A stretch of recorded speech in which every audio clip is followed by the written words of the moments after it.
Masiglang araw, Luzon, Visayas at Mindanao. Gayon din po sa lahat ng mga nakatutok sa ating programa ngayong Martes, September 29, 2020. Ako po ang inyong lingkod, Rocky Ignacio, mula sa Presidential Communications Operations Office. Maayong buntag, Aljo. Good morning, Yusek Rocky. At ako naman po si Aljo Bendio, pansamantalang hahalili kay PCOO Secretary Martin Andanar para sa pagbabahagi ng mga makabuluhang impormasyon kontra COVID-19.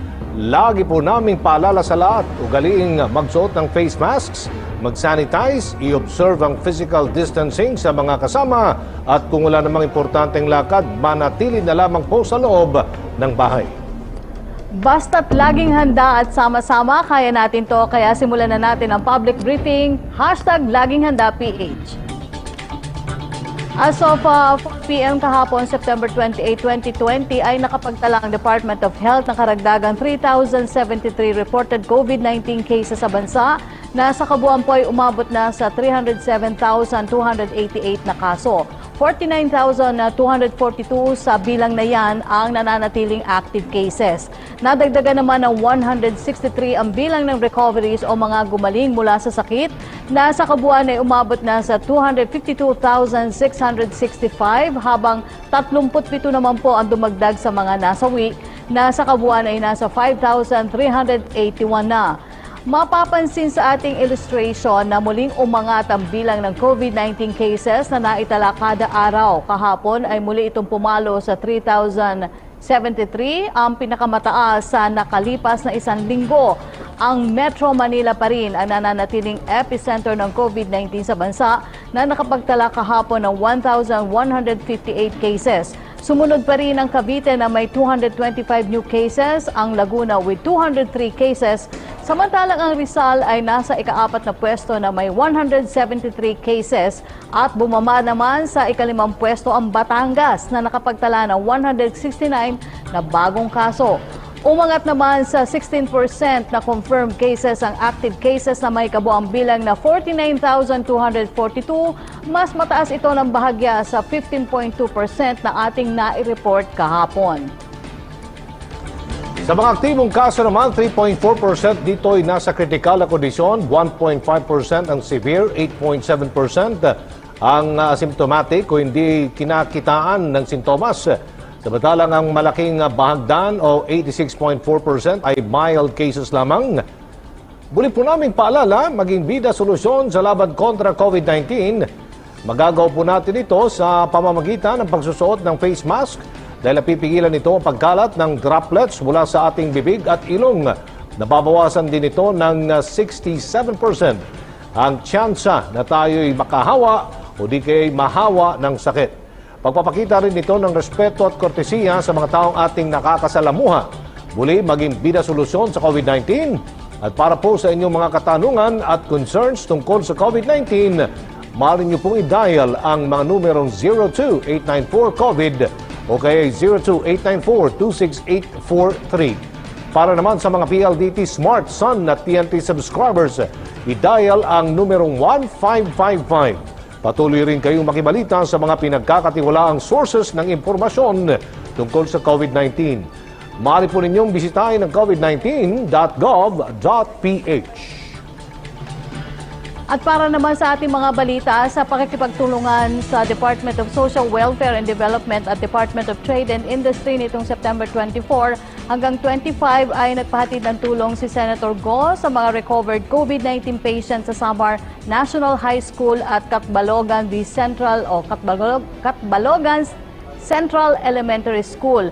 Namahagi rin sila ng libreng pagkain na face mask sa tinatayang nasa 226 na benepisyaryo. Mayroon din sa kanila ang nakatanggap ng bisikleta na magagamit nila sa kanilang pang-araw-araw na biyahe. Sa ilalim naman ng Assistance to Individuals in Crisis Situation Program ng DSWD, nabigyan ang ating mga kababayan doon ng cash assistance. Samantala, pinagkalooban naman sila ng livelihood starter kit sa pamamagitan ng pangkabuhayan sa pagbangon at ginhawa program ng DTI. Sa isang video call ay muling pinanawagan ng senador sa publiko ang pagsunod at kooperasyon sa mga patakaran na ipinatutupad ng pamahalaan gaya ng madalas sa paghuhugas ng kamay, pagsusuot ng face mask at face shield sa mga pampublikong lugar at pananatili ng physical distancing upang mapangalagaan ang ating mga sarili sa panganib na dulot ng COVID-19.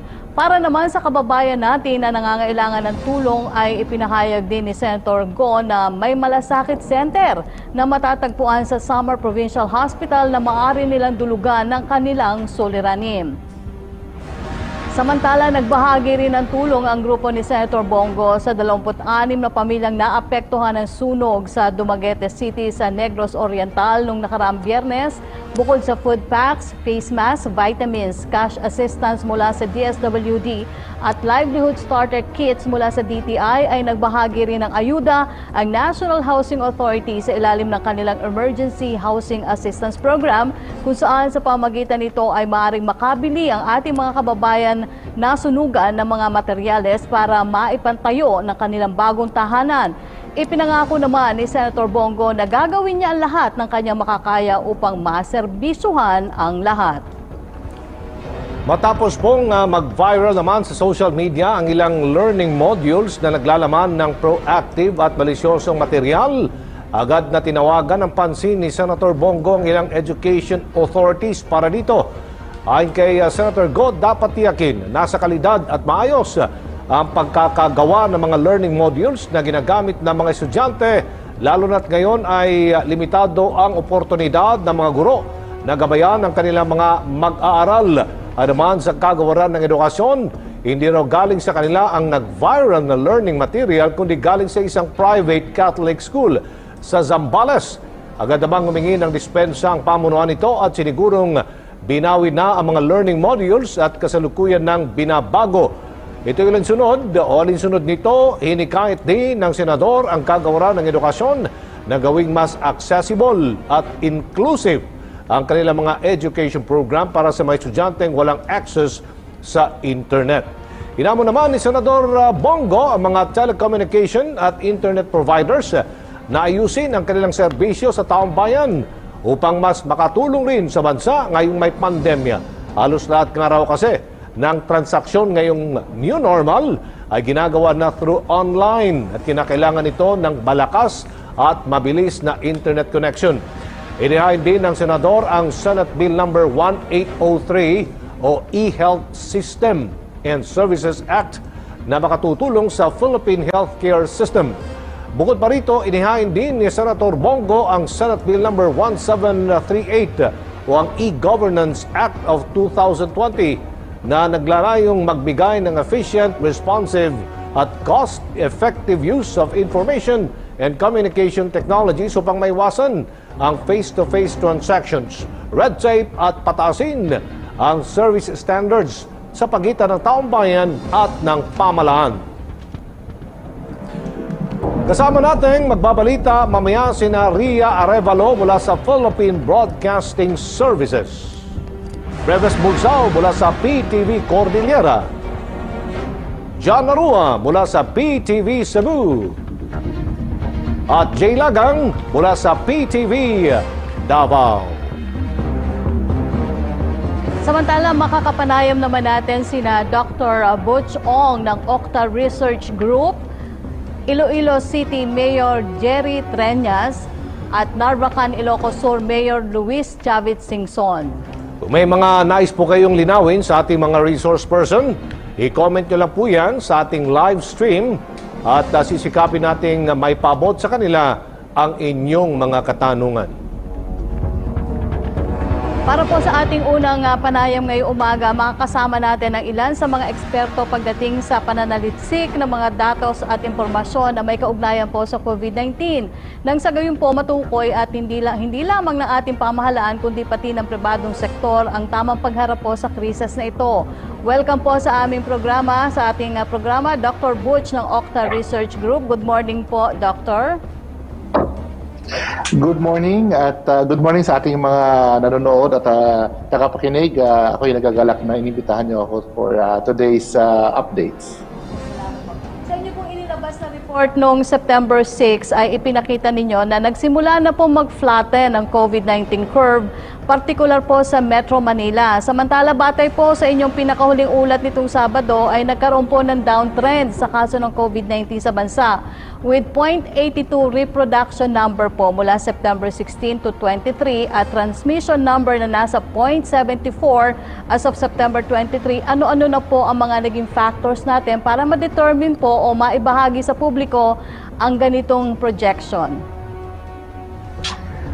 Kung naaalala nyo, nung bandang umpisa ng Agosto, nagkaroon tayo ng mungkahi galing sa ating mga healthcare workers for a time-out. No? At ito ay napagbigyan ng IATF at nagkaroon tayo ng 2 linggong time-out. At ang nangyari dito ay mula nung nag-time-out tayo, nagkaroon tayo ng MECQ, no? Steadily bumababa ng ating number of new cases.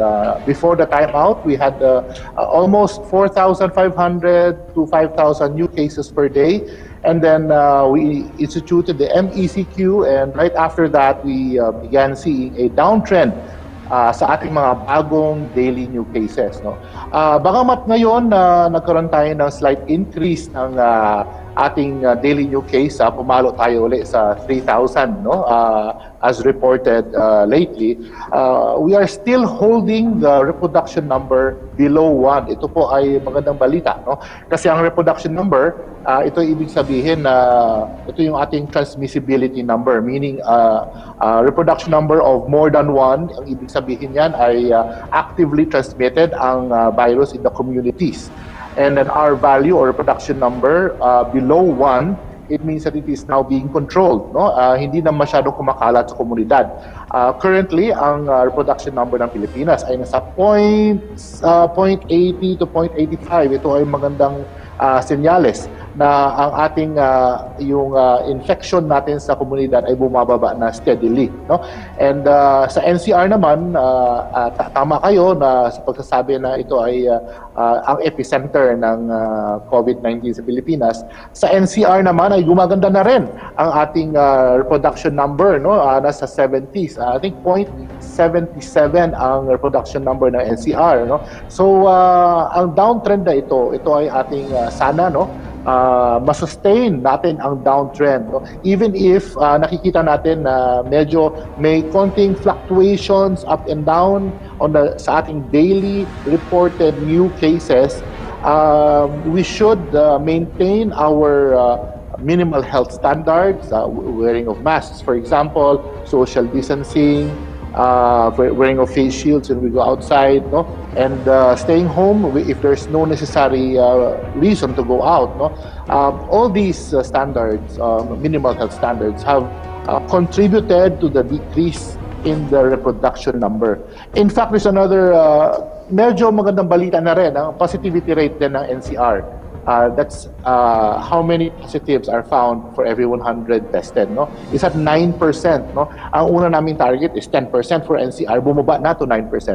Yung WHO, ang target niya talaga for positivity is 5%. So papunta na rin tayo doon, no?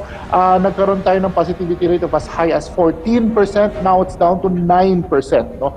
So kung meron man panahon, kung kailan tayo magkaroon ng mas strict na disiplina, mas strict tayo na sa sarili natin. Now is a time, no? Ngayon na pababa na. Huwag na natin hayaan ang ating gains, ang ating benefits for the last month and a half. Ever since we began the MECQ, no, we should still maintain the minimal health standard, no? The downtrend is encouraging, but the message here is it can actually surge at any time. So ang ating stopgap dyan, ang ating pinaka dahilan to control it is our discipline. In fact, I believe that everyone knows what to do, no? Hindi naman nagkurang talaga sa pag-uulat o pag-communicate kung ano talaga ang dapat gawin. And I think everyone knows what to do.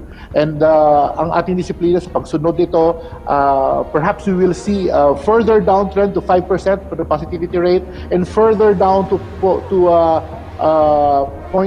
our reproduction number, no? And perhaps at that time we will see a further easing of the quarantine restrictions, no? And as you know, the president has announced the restrictions lately, and this is to sustain the gains that we have had in August, in September. No? It will sustain it, the downtrend, until October. Opo.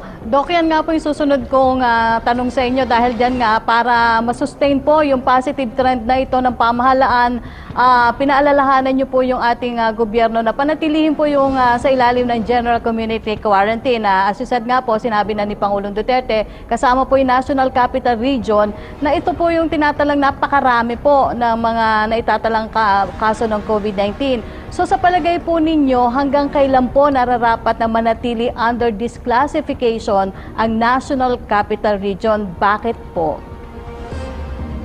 Alright, ang obserbasyon po namin sa research group namin ay every 2 weeks nakikita namin yung epekto ng quarantine restriction. No?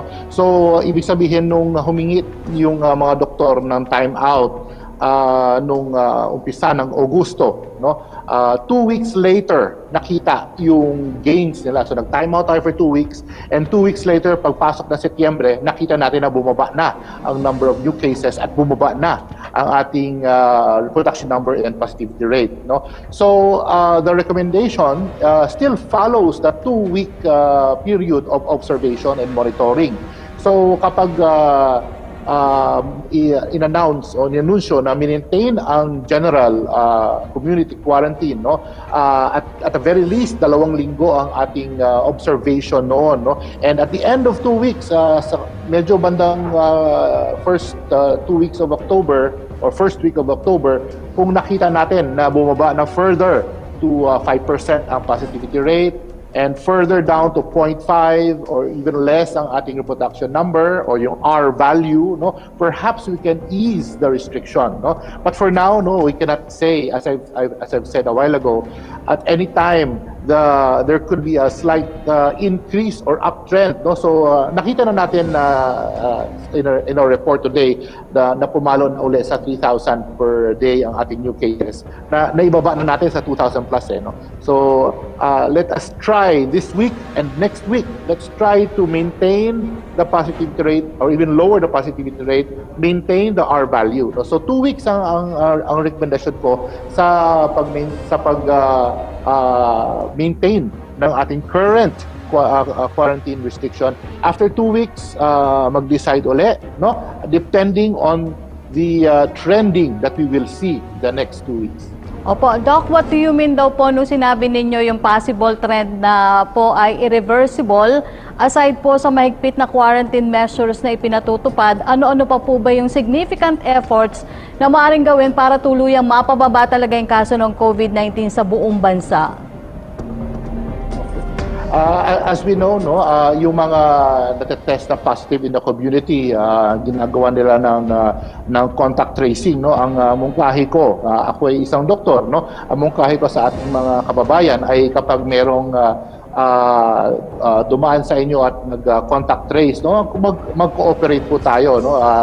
Tell the honest truth about what you're feeling and where you have been and who you have been in contact with, lalo na kapag may biyahe kayo sa isang hotspot area, no.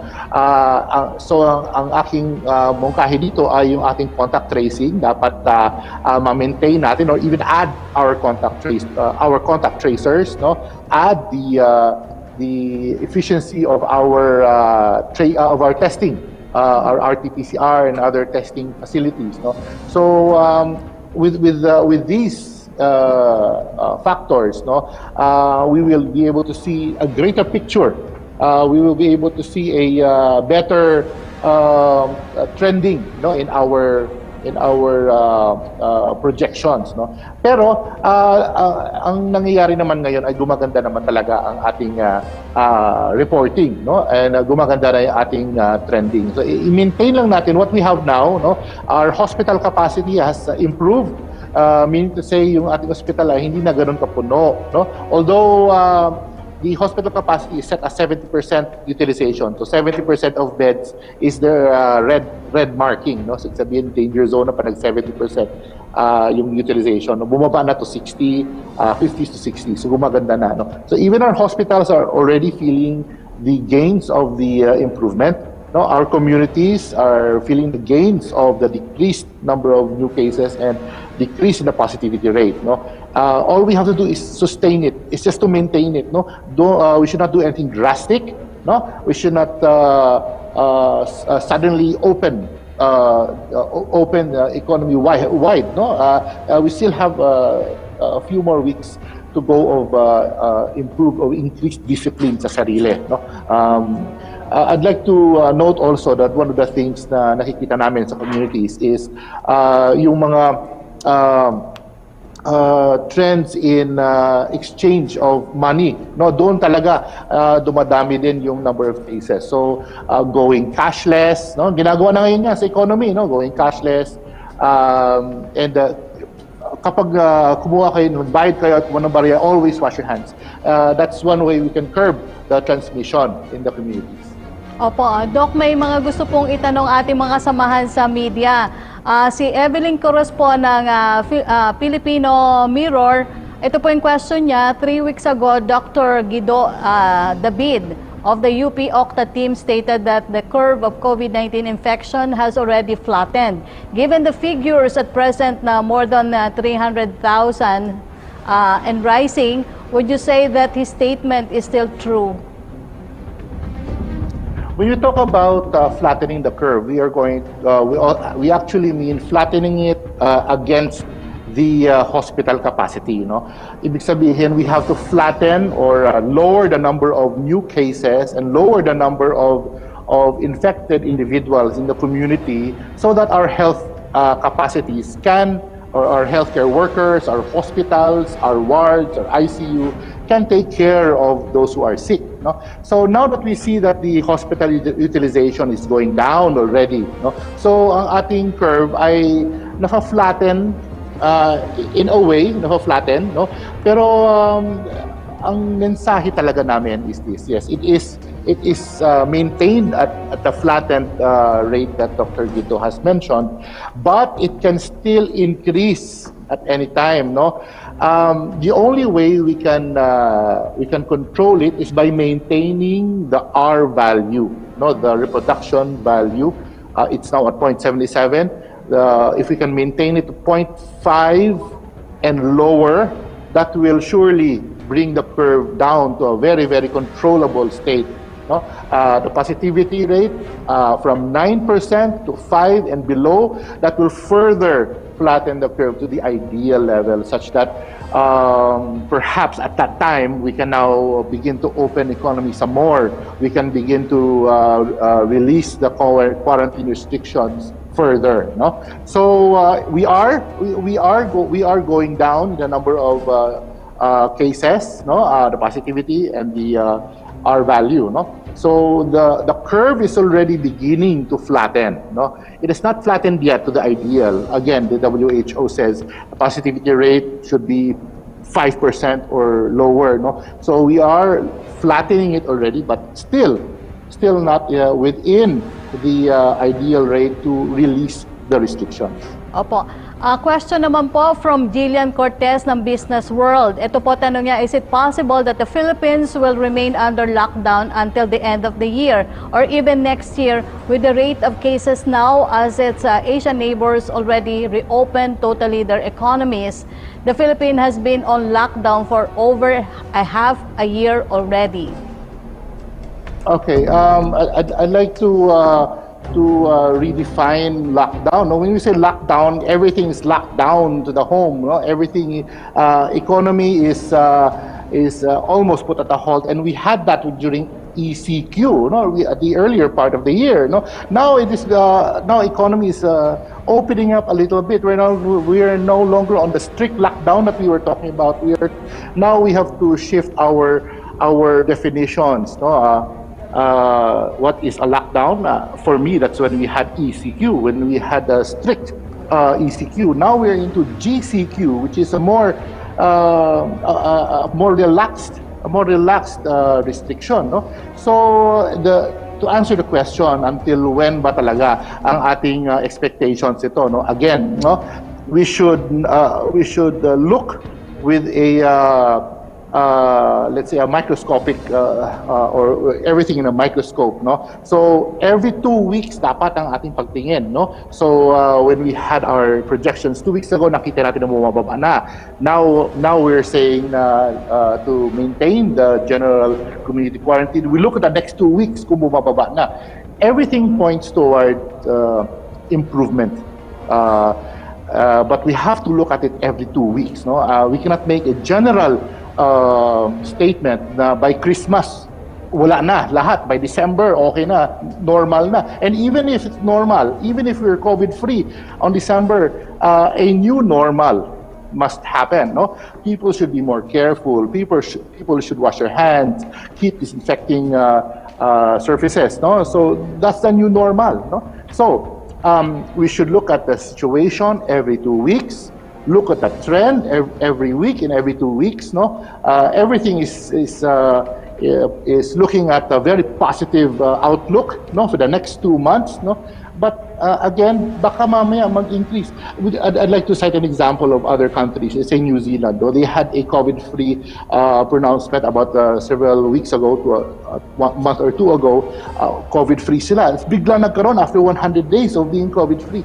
So ayaw natin ng ganon, no? So we are learning from the lessons from other countries, no? To take it step by step by step. Take it weekly, every 2 weeks, every month. No, I cannot make a general statement that by November 5% na ang positivity rate. No, in dealing with the science of the pandemic, we should be careful. We should look at the trend. We should look at what is happening now and learn from the past, and of course learn from other countries. So the answer there is we'll look every 2 weeks. Opo. Yung second question po ni Jillian Cortez ng Business World, DTI Secretary Lopez said more industries can operate at 100% capacity. Is this safe to do so considering this will be more people in commute and in public areas? Will we see more cases this way? We should still follow the minimal health standards, which includes social distancing. If the facility can guarantee, number one, that everyone inside there will have effective social distancing. Number two, proper ventilation. You know, the occupational medicine and safety community, no, they have already determined that proper ventilation in the workplace is essential to curb the transmission in the workplace, no? So if we have a 100%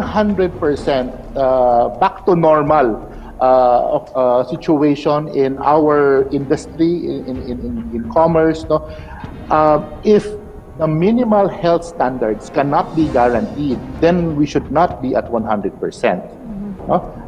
We should do it slowly, no? Actually, tama din naman ginagawa, no? Initially 30% lang, then 50%, then 70%, no? And we should always look at the science. We should always look at the trend, no? Only then can we safely and confidently say that pwede nang i-release ang restriction, pwede nang back to 100%, no?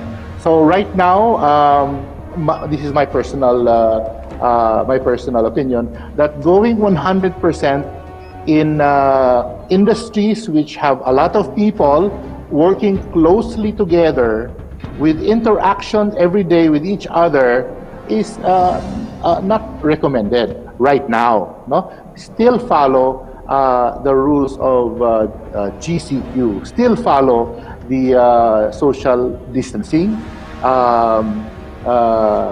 masks and washing of hands, no, in the workplace. Okay.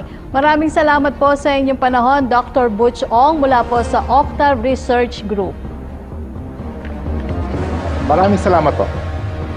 Right, bukod po sa Kalakhang, Maynila, kabilang ang lungsod ng Iloilo na isa inilalib na sa General Community Quarantine ng ating Pangulong Rodrigo Duterte simula October 1. At upang bigyan tayo ng update sa mga ginagawang hakbang ng lokal na pamahalaan nito upang masugpo ang naturang sakit, baka kapanayam natin ang ama ng Iloilo City, walang iba kundi si Mayor Jerry Treñas. Mayong aga, Mayor Treñas. Mayong aga.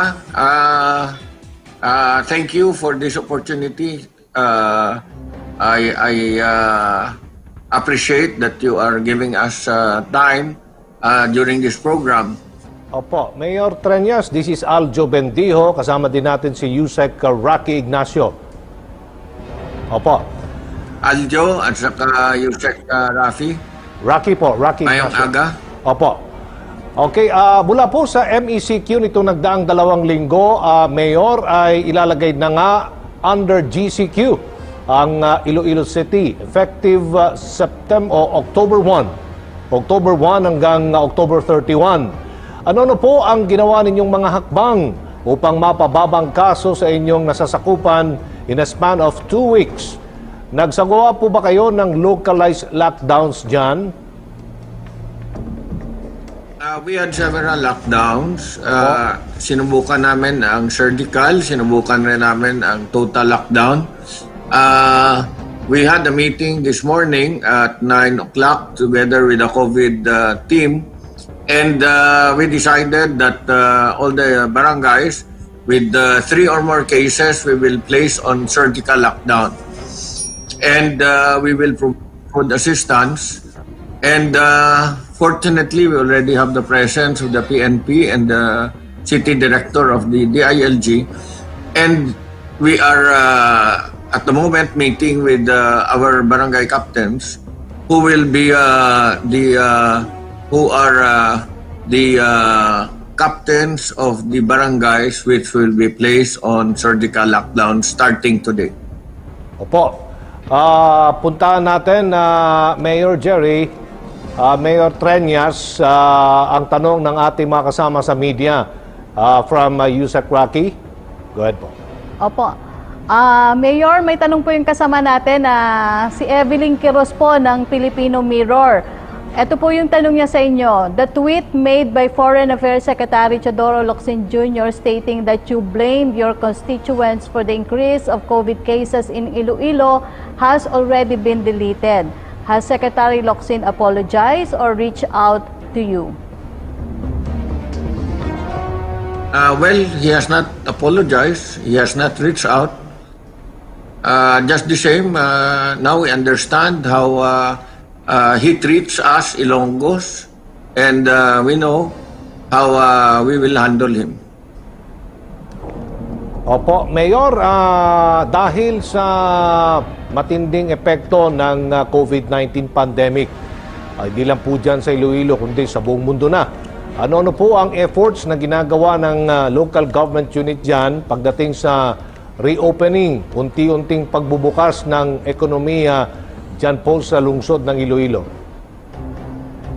Alam mo, Aljo, Opo. I have been meeting with businessmen. Here in Iloilo, as I have explained to Secretary Locsin, we know that governance is a shared responsibility between the governors and the governed. And everything we do, we consult the business sector, those who are involved, because we do not make decisions on our own.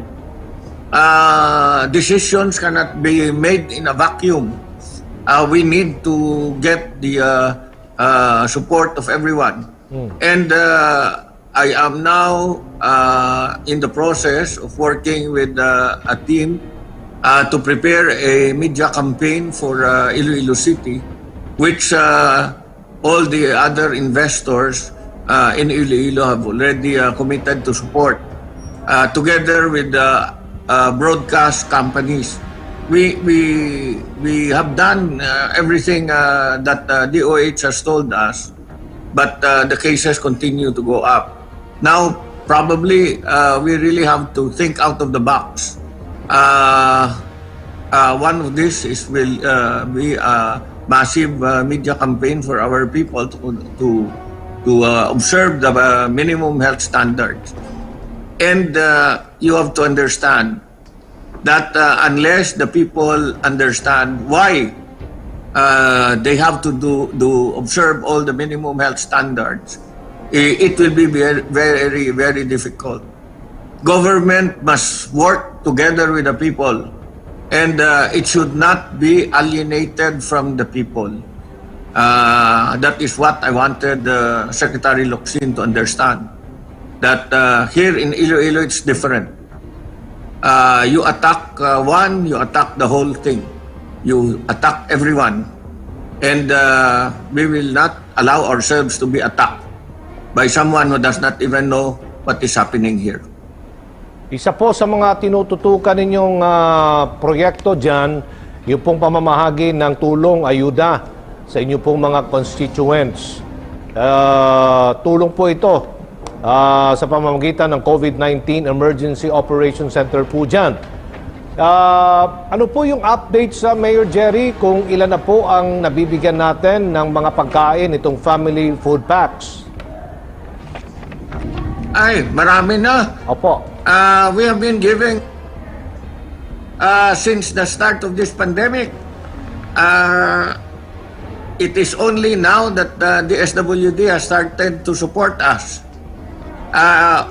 Everything has been procured by the city government. Everything has been donated by the Iloilo businessmen. It is only now that the SWD has started to support us with food packs. Marami na talaga. Alright, maraming salamat, dagang kayong salamat sa inyong panahon at sa pagpapaunlak Mayor Jerry Treñas ng Iloilo City. Mensahe na lang po, sir. Maigsing mensahe na lang po, Mayor Jerry. Thank you and good morning to everyone. Thank you po, Mayor Jerry Treñas ng Iloilo City.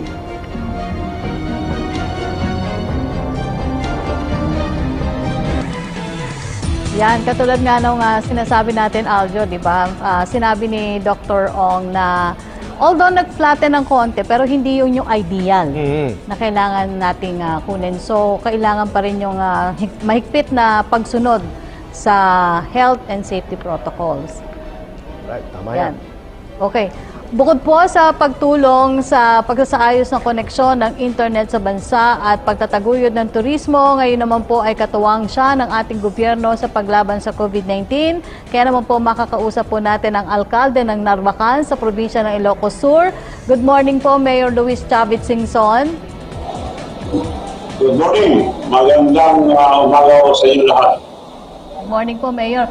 Mayor, bukod po sa pag-aaruga sa inyong nasasakupan sa Narvacan, Ilocos Sur, ay may isa po sa mga proyekto ngayong may pandemya ay upang maiwasan na rin po yung pagkalat ng sakit, yung pong pagkakaloob po ng automated payment machine sa mga LGU sa buong bansa.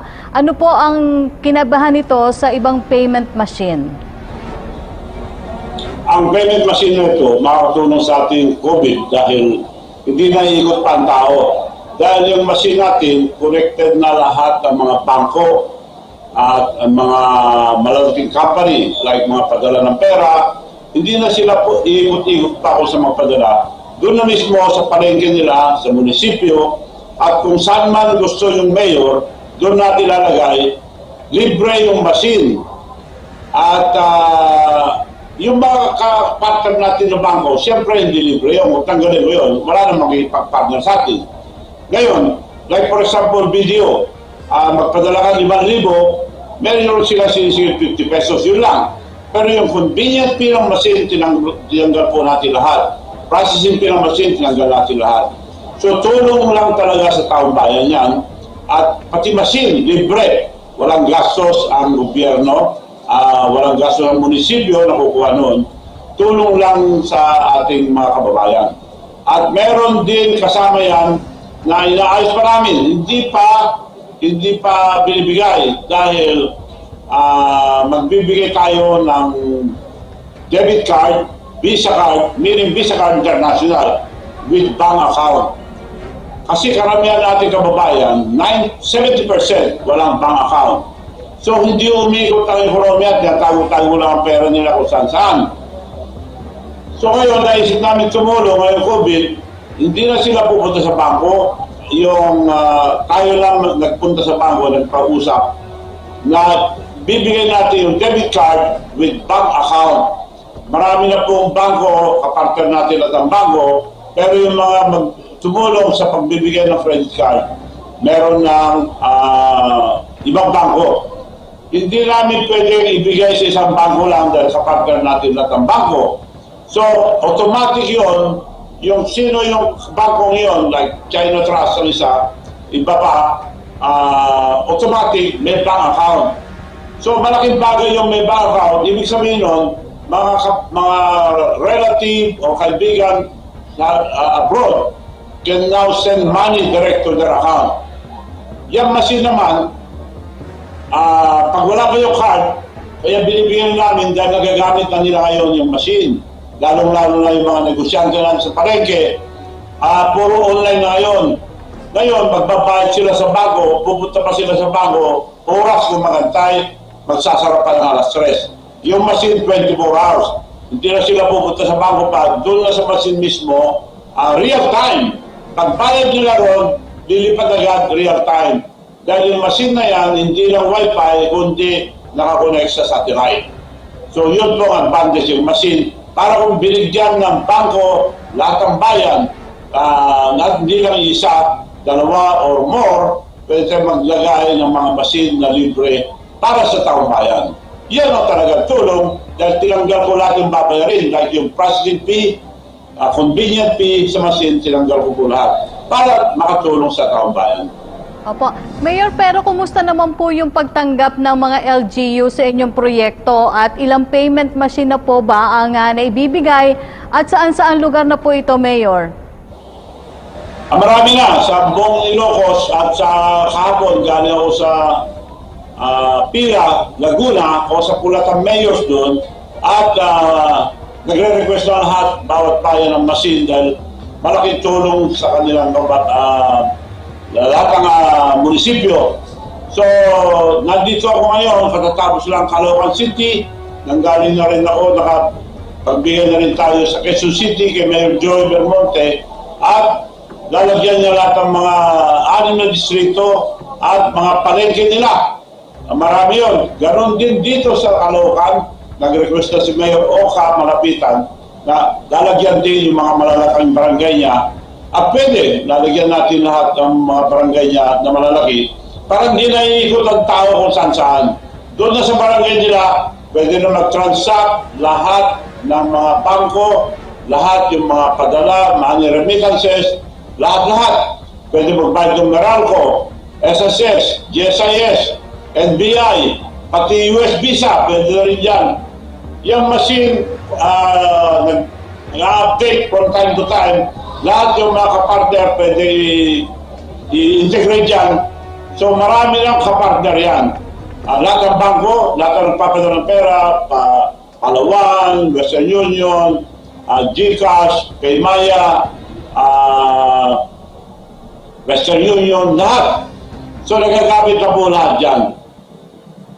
Pero Mayor, paano naman po makakarating itong payment machine na to sa mga liblib na lugar na mas nangangailangan po ng ganitong uri ng serbisyo? Yung request lang ng Mayor, kasi lahat, karamihan ng Mayor nagre-request, doon lang pinapadala. Pero kailangan i-explain ko rin para useless naman padala ko na hindi nila gagamitin. Dahil marami na kailangan itong machine na ito, malaking tulong sa kanila ito, kaya lang kailangan i-explain. Paano paggamit. Madali lang, ituturo kayo yung machine mismo. Huwag silang matakot dahil kung magkamali, pwede ulit-ulitin. Ang mga taong bayan natin hindi kasi sanay sa machine. Kasi yan, ikakalat natin, magagamit na. Yan ang bangko nila, yan na silang papadala ng pera, kamag-anak. Anywhere, mapapadala na nila ng pera. So, yun po yung machine. Pero pa yung credit card na pamimigay natin, to follow yun, dahil matagal ang integration yung debit card, dahil may visa na yun, ibig sabihin kung may visa card, international, worldwide. At meron na rin QR, meron na rin Stripe, pang swipe, meron ng cloud, pang Tapwave, kompleto. So, hindi ordinaryong debit card ang ibibigay natin, mahalaga yun dahil libre rin yun. Ibibigay natin libre. Tulong sa taong bayan. So, yun po ang programa yun na pinungunahan lahat ng mga mayors, city mayor, municipal mayor, and all the LGUs. Katulong po yan. So, yun po ang tulong natin sa ating mga kababayan. Opo, Mayor, puntahan natin yung tanong ng ating ilang mga kasamahan sa media. Ito po tanong ni Evelyn Quiroz ng Filipino Mirror. In the previous laging handa briefing po, you mentioned about the successful use of satellites to help Narvacan students gain access to learning resources. How is the program at the moment? Has the region followed your initiative?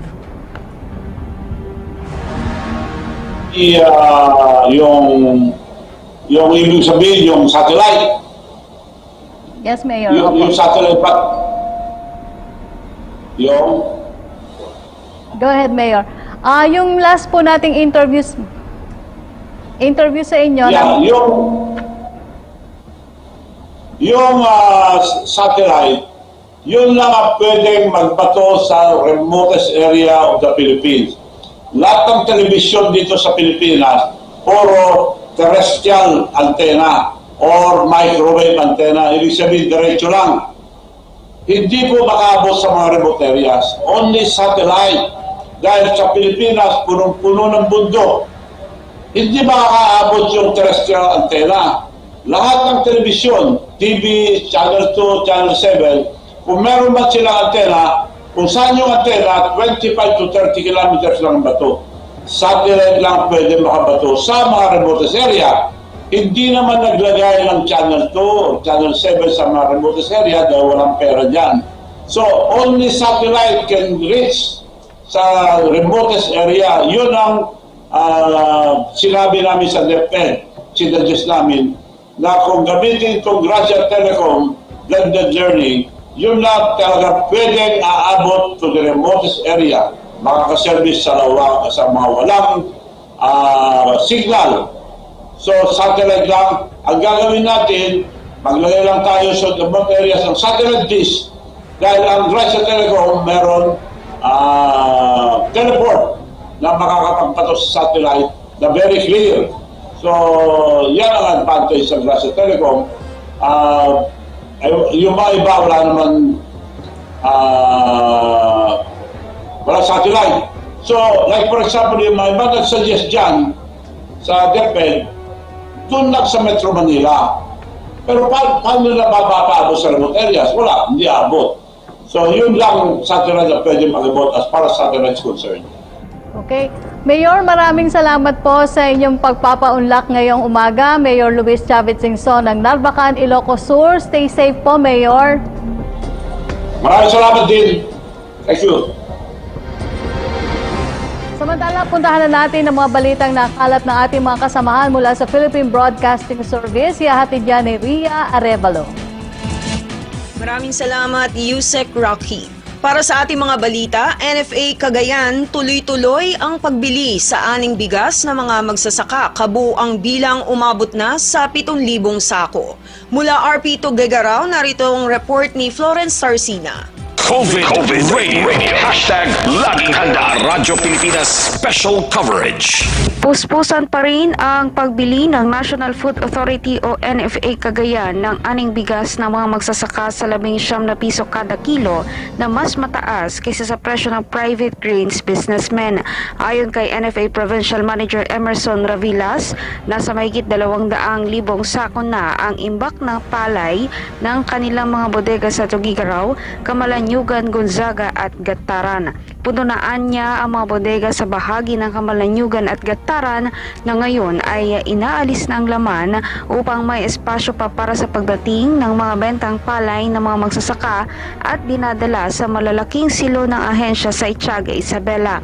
Ipinagmalaki naman ni Ravilas na sila ang leading palay procurement branch sa Rehiyon 2. Tiniyak naman ng opisyal na sila ay mayroong sapat na pondo para dito, kung saan nasa 7 bilyong piso inila ang pondo para sa buong bansa upang bumili ng 1.6 milyon na sako ng palay ngayong taon.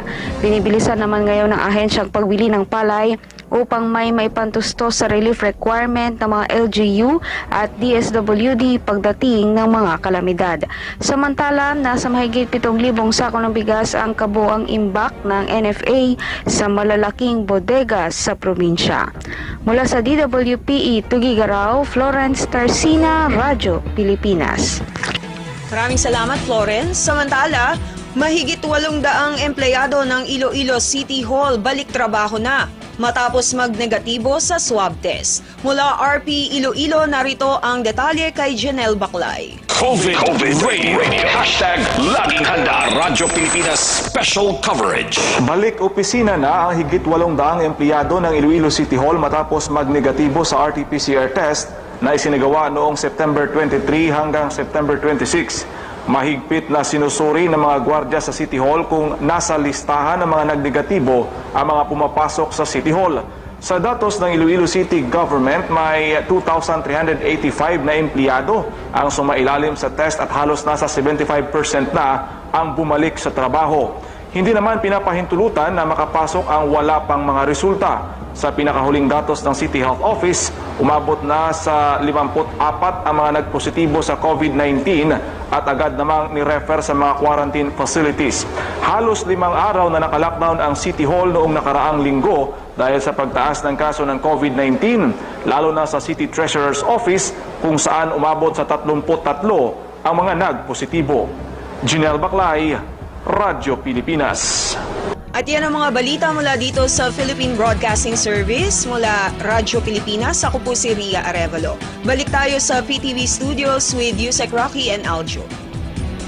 Maraming salamat, Ria Arevalo. Alamin naman natin ang pinakahuling balita mula naman sa PTV Cordillera kasama si Breves Bulsao. Yes, magandang tanghali, Yusek Rocky at Aljo. Kung may mga munisipalidad sa Pilipinas na COVID-free, isa na rito ang Kabayan Benguet, na kung saan ipinagmamalaki ng mga opisyal. Ayon kay Kabayan Municipal Mayor Faustino Aquisan, kahanga-hanga ang disiplina at pag-unawa ng kaniyang mga kababayan sa mga babala at pamantayan ng national at lokal na pamahalaan, kung kaya't sa loob ng 6 na buwan napanatili nila ang zero case ng COVID-19. Punteriya nila na zero COVID sa kanilang lugar hanggang Disyembre. Fellow kabayan, hantayo nga relax ta zero COVID tayo, mintinar tayo lang tayo kabayan zero COVID. So self-discipline lang tayo, sekreto tayo niya. So kitaan tayo ta dapat hingga na December zero tayo pa ilang. No, iso ti Christmas tayo ti bagbagi tayo.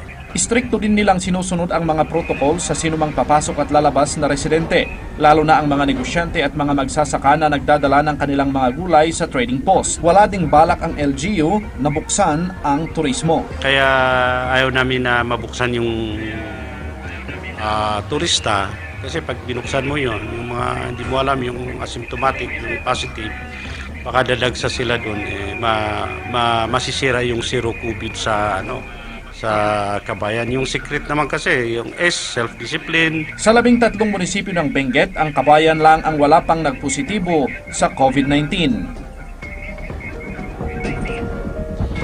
Bagamat may mangilan-ilang kaso sa mga karatig munisipyo ng Kabayan dito sa probinsya ng Benguet, inaasahan ng alkalde na hindi makakapasok ang virus sa kanilang bayan.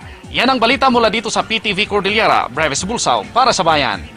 Maraming salamat, Breves Bulsao ng PTV Cordillera. Mula dyan sa Cordillera, tumungo tayo sa mga kaganapan sa Cebu. Kasama si Jan Arua. Jan, mayong udto.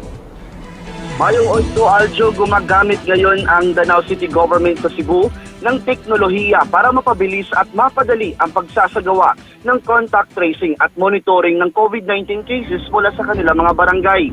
Mas mainam daw ito kumpara sa mano-manong paraan na pangangalap ng datos dahil bukod sa automated ito, synchronized din ang sistema sa ibang ahensya ng pamahalaan. Sa gitna ng laban sa COVID-19, ang contact tracing ang isa sa pinakamahirap na trabaho ng pamahalaan para madaling makontain ang virus. Nakadagdag pa ang mano-manong paraan ng pangangalap ng datos. Kaya naisipan ng Danao City Government sa Cebu na gumamit ng makabagong teknolohiya para mapabilis at mapadali ang pagsasagawa ng data gathering. Ito ang Pandemic Watch, isang software na may kakayahang maitransmit real-time ang mga datos sa isang database na nakasynchronize ang sistema sa mga ahensya ng gobyerno gaya ng Danao LGU, PNP at ng kanilang City Health. Mas pas, mas dali, and mas accurate ang atong not only on the response but also on the analyzing yung decision making. Pwede rin ma-customize ang Pandemic Watch base sa gustong maging disenyo ng LGU. Maaari rin maka-access ang sino mang otorisado makagamit ito kahit walang internet gamit lang ang smartphone. Maaari ding makita ng higit 40 barangay sa Danao City ang sitwasyon ng COVID-19 sa kanilang nasasakupan gamit ang Pandemic Watch. Sa ganitong paraan, mas mapadali na lang ang pag-monitor at pag-respondi sa mga emergency situations. Tanan nga mga data gikan sa tanan mga sitio kada barangay, once nga ma-gather na dito, i-input na siya sa kanang data gatherer, which is the contact tracer. Bukod sa contact tracing, maaari din ito magamit sa pagtugon kung may outbreak ng sakit o sa disaster risk assessment ng mga lokalidad. So this application will not only apply to the COVID. After this, yung dengue, saka yung ibang mga pwede rin natin magamit to. Aljo, sa kabila ng krisis dulot ng COVID-19, ang paglinang at pagyakap sa teknolohiya ang isa sa nakikitang pinakamabisang paraan para masolusyonan ang kinakaharap na problema ng ating bayan. Mula sa PTV Cebu, John Arua para sa Bayan. Salamat John Arua ng PTV Cebu. Magbabalita naman dyan sa Davao City si Jay Lagang. Jay, kamustang Davao?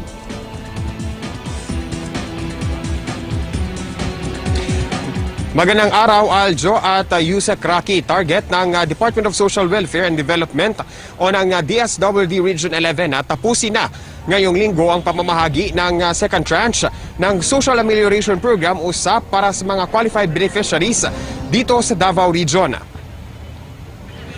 Aljo at Yusek Rocky, as of September 29, 2020 ay nasa 99.62% na mula sa 407,607 na bilang ng SAP Second Tranche beneficiaries dito sa Davao Region ang nabigyan na ng cash reference number upang kanilang maklaim ang emergency subsidy sa mga payment partners ng DSWD. Kasama sa naturang bilang ang mga qualified beneficiaries dito sa Davao City, pati na mga wait-listed beneficiaries mula sa iba't ibang bahagi ng Davao Region na qualified pero hindi nabigyan ng SAP subsidy sa unang bugso o noong first tranche. Natanggap ng mga SAP beneficiary ang kanilang ayuda sa isinagawang digital payout sa iba't ibang partner remittance centers at sa isinagawang mobile o direct cash payout sa mga malalayong barangay. Nagpapasalamat naman ang DSWD 11 sa tulong ng mga uniform personnel at ng mga opisyal mula sa iba't ibang barangay sa kanilang tulong upang mapanatiling payapa at masunod ang health protocols habang ginagawa ang payout. Samantala, ay ayon naman sa DSWD 11 ay may na-monitor silang mahigit sa 1,700 SAP beneficiaries na hindi nag-claim ng kanilang ayuda. Ayon sa naturang ahensya, posibleng hindi na ito kinuha ng mga beneficiaries dahil nakakuha na rin sila ng ayuda mula sa iba pang ahensya ng gobyerno. Ayon sa napagkasunduan ng DSWD at ng financial service provider na StarPay, ay kinakailangang makuha ng mga SAP beneficiary ang kanilang SAP subsidy sa loob lamang ng 15 days mula nang matanggap nila ang kanilang reference number. Isinagawang pangalawang bugso ng pamamahagi ng SAP dito sa Davao City matapos ma-extend ang Enhanced Community Quarantine o ECQ dito sa lungsod noong buwan ng Mayo. Samantala, Aljo at Yusek Rocky, doon naman sa mga qualified pero hindi napabilang sa listahan ng mga qualified beneficiaries para sa second tranche ay nananawagan ng DSWD na makipag-ugnayan sa kanilang tanggapan ang naturang mga pamilya upang sa ganon ay pwede silang qualify ulit sa pagtanggap nitong naturang SAP subsidy. Yan muna ang latest mula dito sa PTV Davao. Jay Lagang para sa Bayan. Salamat Jay Lagang, PTV Davao. Pasalamatan na rin natin ang ating mga partner agency para sa kanilang suporta sa ating programa at maging ang kapisanan ng mga broadcaster ng Pilipinas. Salamat din po sa Filipino Sign Language Access Team for COVID-19. Mabuhay po kayo. Yusek Rocky, 87 days na lang, Pasko na. Kaya naman, pairalin natin ang pagkakaisa at pagbabayanihan lalo na ngayong may krisis tayong kinakaharap. Nakita mo yung nagbigay ng regalo, Aljo. Wow.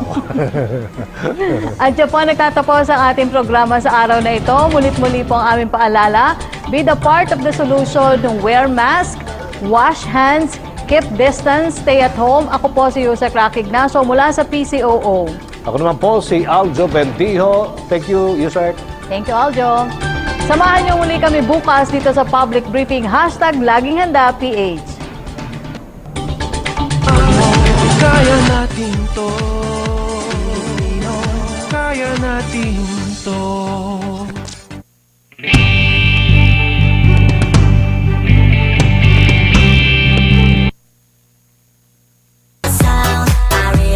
Aniya na sa Pagadian City ang